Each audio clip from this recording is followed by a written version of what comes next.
Hey everyone, it's me. I'm back, the How To Homemaker.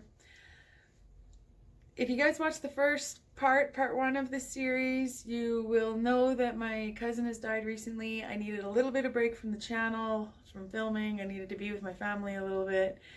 And it was good. We've had some laughing moments, we've had some crying moments. The funeral was beautiful. Oh, and I wanted to show you guys this.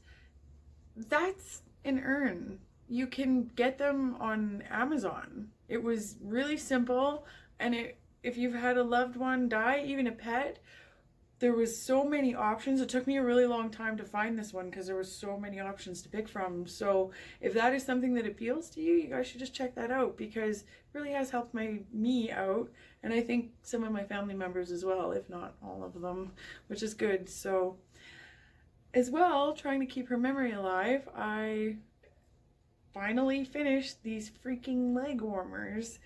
If you've watched the part one, I mentioned in there that I wanted to make these for her a long time ago. And then I tried it a couple times and they didn't work because for some reason I have something against patterns sometimes when it comes to knitting. I figure it's just a tube, I can do this.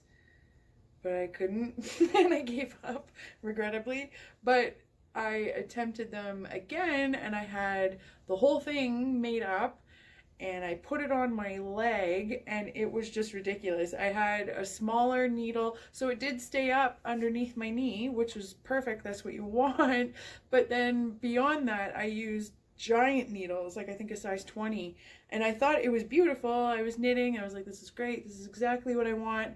And then I put it on and it looked like parachute pants made from your grandma's blankets. Like, it was just so funny looking. And so I didn't want that. That's obviously not the look that I put them on, and I was like I was, yeah, people will wear that. They'd like that for sure.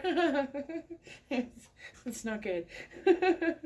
So I've got these ones now. I finally did a good pair. I feel confident enough to try them again. That was my only suggestions for these ones, is that they are a bit bulky. I did use 2 strands of yarn. I'll show you the strands that I have here so you can get your own.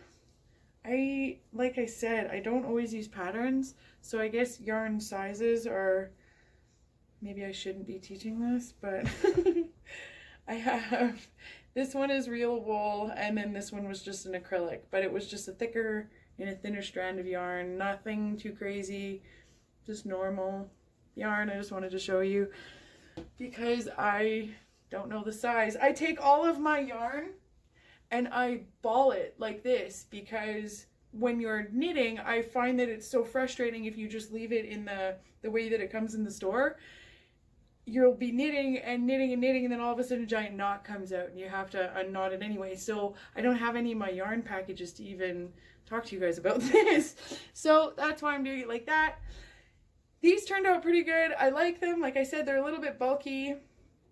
They'll be really great for the winter. I'm excited about that. I want to attempt them again and use a smaller size of needle. That was my only thing because of how bulky they are. I thought that that would be a good idea.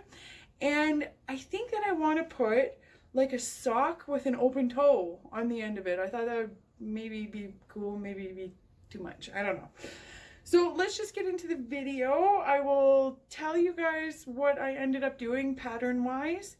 We'll talk about how to use the double-ended needles. I'll give you guys some tips and some suggestions because I know it looks really overwhelming, but it's actually not, because you have to think about your yarn is only going in one direction. It's not like you're pulling it every which way, and we'll just talk about it later. But let's just get into it. How to homemaker, change the angle down, and talk to you soon. So like I said in the first video, when you're casting on, a really important step, very crucial, is make sure that none of your needles gets twisted around. And how you do that is just like I pointed out, you make sure that that row is nice and straight. The first row and the second row of knitting, especially with double pointed needles, these are the 2 most crucial rows. These are when you set yourself up with your pattern, you cast on how many stitches you need, when you knit with the double pointed needles and you go have all 3 stitches, I mean 3 needles cast on, and then you go to knit that first row, that is a really important step as well. You want to make sure that you have good tension when you're closing up the gap there.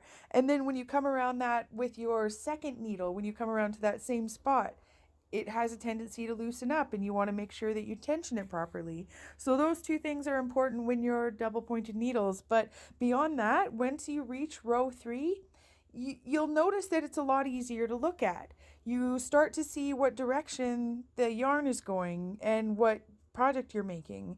Your project won't get twisted at that point either, so it's really good.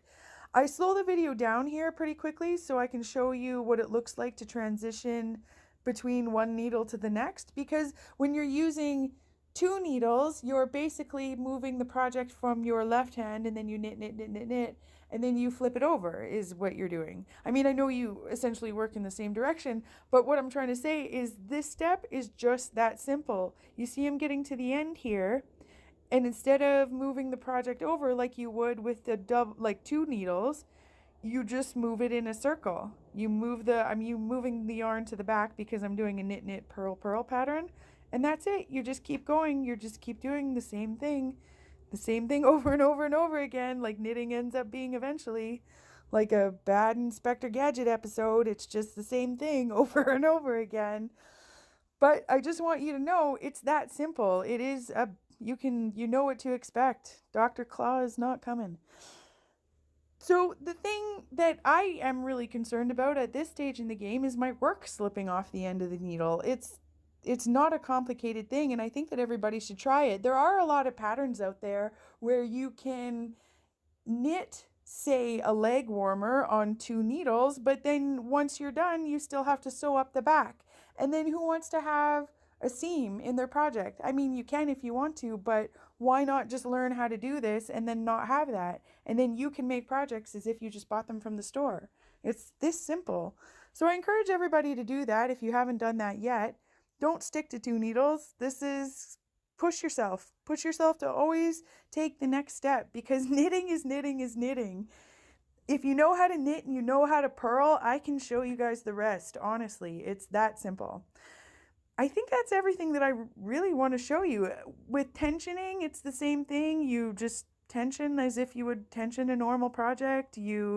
Once you transition from one needle to the next, it's the same thing. You get a feel of what's too tight and what's not too tight. For the pattern, what I ended up doing is that those colorful needles that I had, those were my size 8 needles, and I did 10 rows of that size, and then I switched it over to a size 10 for the leg, and then I did the work off camera for the leg, as you've seen there.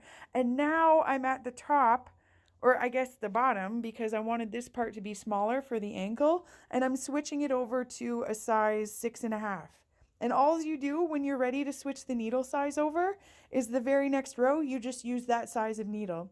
You see the needles that I'm putting in the corner, like the 3 I have out there? That was my way of visually counting out the rows for you guys. But I ended up running out of yarn, so I wanted to do 10 rows here as well, but I think I ended up only being able to do 6. And then I cast off. So that's the project. That was the leg warmers. I hope you guys liked it as much as I did. I'm the how-to homemaker. Don't forget, everybody, in life makes mistakes. What matters is what you do about it. Yeah, get to knitting. Ask me the questions. I want to hear them. That's it.